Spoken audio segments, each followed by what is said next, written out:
Okay, let's talk about Katherine Swampy. She's a Canadian political leader whose story, well, it's really something. It's all about what true resilience looks like when you're up against some truly incredible adversity. So that really brings us to the core question here. What happens when a leader's ambition runs headfirst into a wall of pure hate? We're going to see what happened when Katherine Swampy, an Indigenous leader, did just that. Stepped into the political arena, got hit with this flood of hate, and how that one experience completely shaped her mission for the next 10 years. But look, before we get into all the political controversy, you've got to understand who Katherine Swampy is as a person. I mean, she's way more than just a name on a ballot. She's this incredibly multifaceted leader, and she's just so deeply connected to her community and her culture. Okay, so for starters, she's a super dedicated public servant. We're talking 6 years as a band counselor for the Samson Cree Nation. On top of that, she's a business development manager for Indigenous women, a really powerful voice and advocate for missing and murdered Indigenous women and girls. You'll see that as MMIWG. And she's a teacher, passing on traditions like jingle dress dancing to the next generation. Just incredible. And as if all that community work wasn't enough, her academic background is wow. It's seriously impressive. She has a bachelor's in economics, not one, but 2 master's degrees, and she's even working on her PhD in public policy. So when she advocates for something, she's bringing some serious academic firepower to the table. So, okay, you've got this incredible resume, right? It makes perfect sense that in 2015, Katherine Swampy decides to run for provincial office. But here's the thing. Instead of getting into a debate about policy and ideas, her campaign was just immediately slammed with this shocking, unbelievable level of racism and hate. Literally, from the moment she announced she was running, her inbox just got flooded with hate. She was getting messages just like this one. Quit trying to turn Alberta into a reserve. I mean, that's not just an attack on her campaign, it's a direct shot at her identity. And this wasn't just some anonymous online trolling. This was happening in person.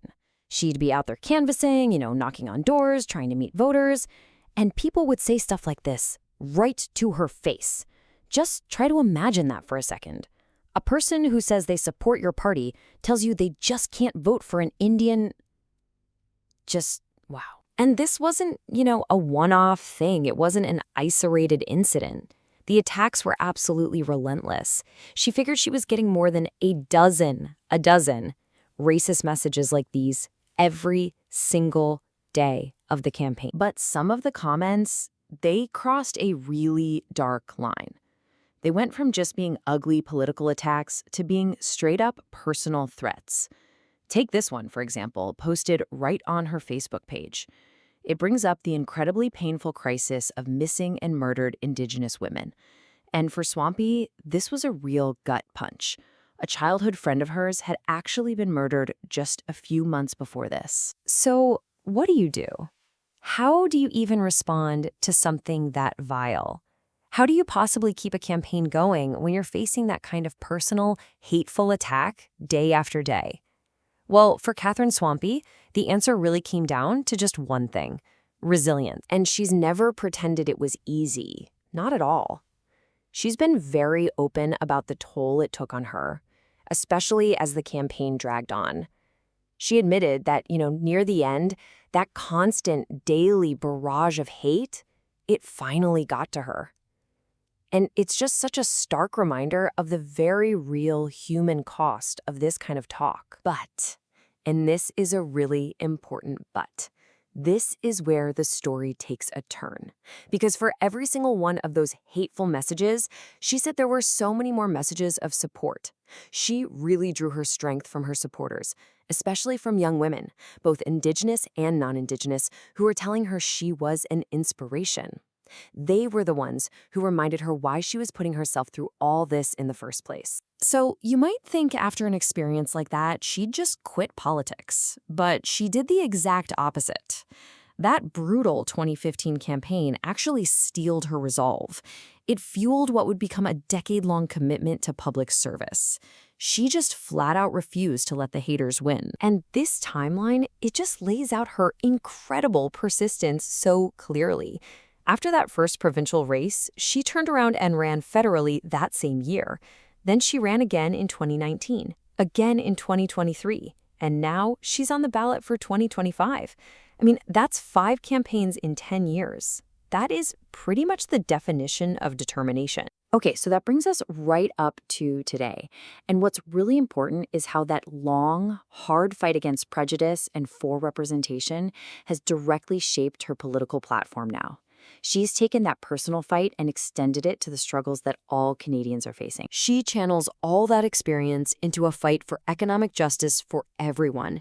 And she boils it down to this simple but really powerful question. Her whole argument is, look, in a country as rich as Canada, why should basic things like groceries and rent be out of reach for regular people? It's a great question. And her core priorities, they absolutely reflect that focus. Her platform is all about affordability, about treating housing as a human right, about expanding healthcare. And all the while, she's continuing that foundational work, advocating for Indigenous rights and for the environment. It's a platform that you can see was born directly out of a lifetime of fighting for what's fair. So, in the end, Katherine Swampy's story is so much more than just one candidate's really tough campaign.